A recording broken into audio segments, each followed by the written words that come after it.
Today, I'm going to be sharing with you all how to rent an apartment in Calgary. If you're new to this channel, my name is Frank. I lived in Winnipeg, Toronto, and now Calgary.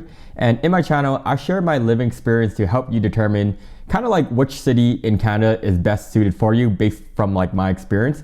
So whether that's through career, family, or even lifestyle. If you're planning to move to Calgary, you're going to need a place to live. And often you just want to see if Calgary is like a good fit for you before kind of like purchasing your home.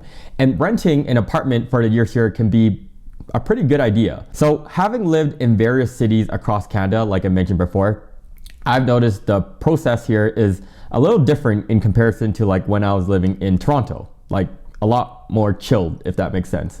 So for example, in Calgary, a lot of people don't use realtors at all to find their apartments.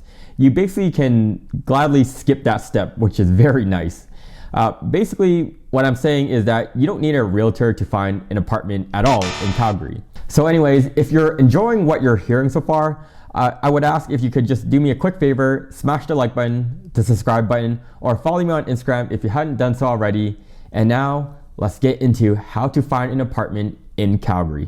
Let's first quickly get into the Calgary rental market as a whole, and there's actually some good news. So the Calgary rental market is finally cooling down compared to previous years. From my own experience, I remember checking rent prices before moving back here and thinking like how fast everything was going up. You really couldn't tell if prices were ever going to slow down, but it does finally look like in Calgary we're finally seeing that shift, at least according to rental.ca's October report for rental condos and apartment. The average one bedroom in Calgary now sits around $1,675, which is a 5.9% decrease from last year. A two bedroom unit is now sitting just under $2,100 a month, marking a 7% drop. If you're wondering how that compares nationally, Calgary's rental prices are now pretty much aligned with the Canadian average.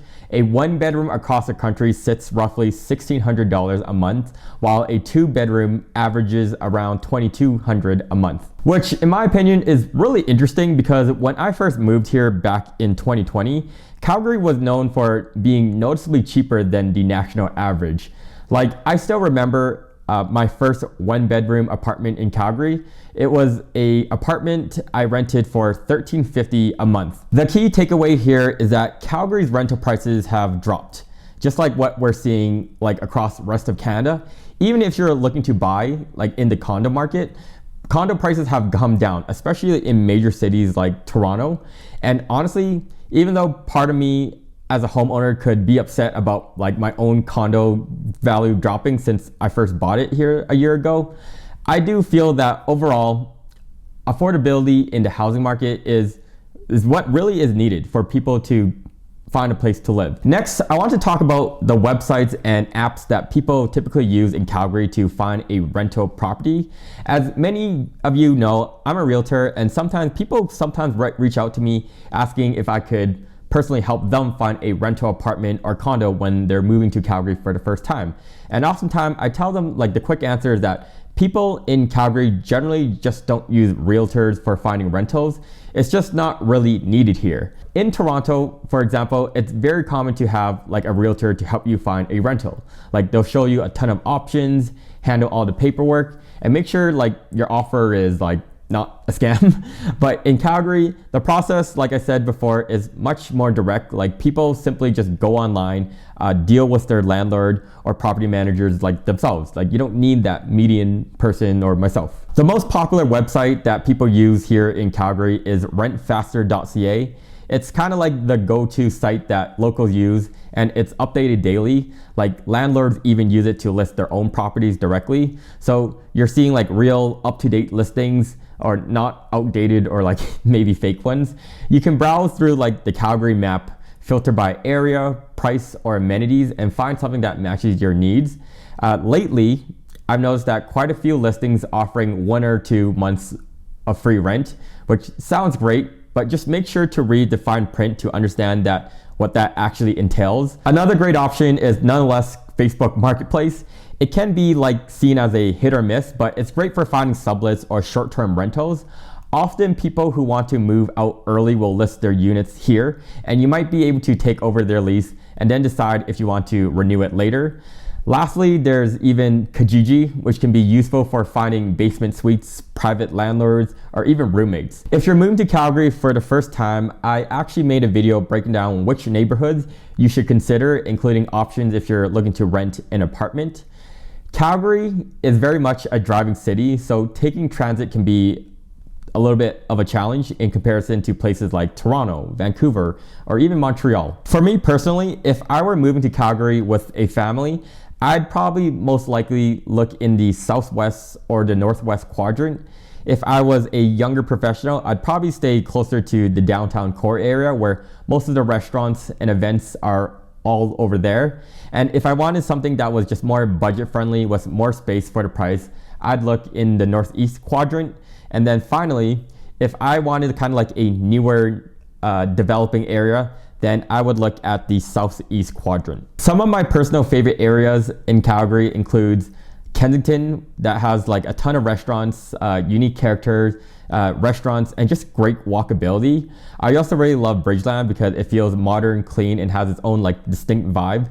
Another great option is like Marteloup, since it has that neighborhood kind of like charm and lots of restaurants. And though there's a lot of construction that's happening there that a lot of people in Calgary are upset about, it is a really good area to also live in. If I had a family of my own, I really like that southwest quadrant of Calgary. So Signal Hill, for example, you're outside the downtown core, but still close to major stores like, you know, Costco, IKEA, Superstore, which makes everyday, day-to-day life like super convenient. So all those neighborhoods that I have just mentioned are considered inner city, which is kind of funny because in other cities, that terminology might not sound that appealing, but in Calgary, inner city is generally means like a desirable, well-located area.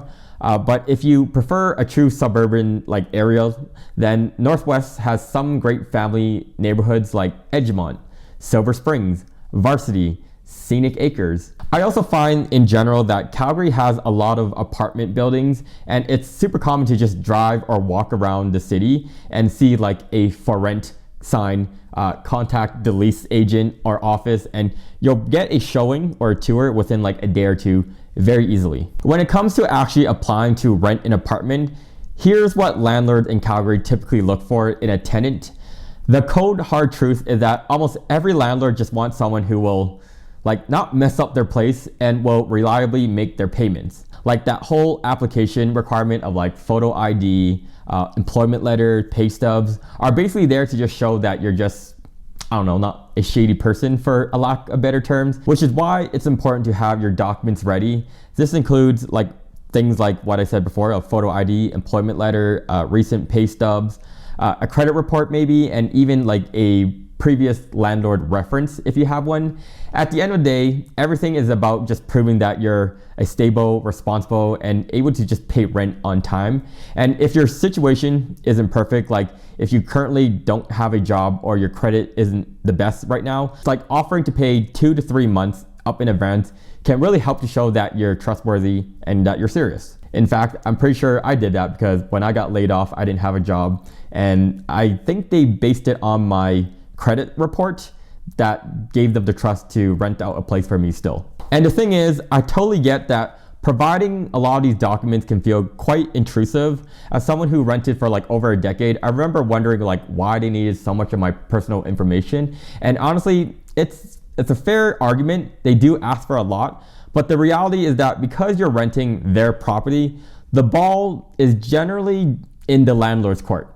Yes, Alberta has tenant protection, but from my own experience of renting, landlords still at the end of the day hold the most of the leverage because it's their place at the end of the day as well. Of course, if you ever feel like a landlord is asking for too much, you can always just ask or go somewhere else. And when it comes to pets, because a lot of people ask me about like renting with a pet, Calgary is very pet friendly. And obviously it depends on the building, but overall people here are quite chilled about their pets like dogs. The city has dogs like pretty much every corner, so landlords tend to be a lot more lenient about pets. So there you guys have it. That's how to rent an apartment in Calgary. If I, for whatever reason, made this sound more complicated than it really is, I apologize, because renting here is pretty much straightforward. Like, I get that trying to rent while also trying to save to potentially buy a home is tough. Like, I struggled myself like for a full decade trying to figure out like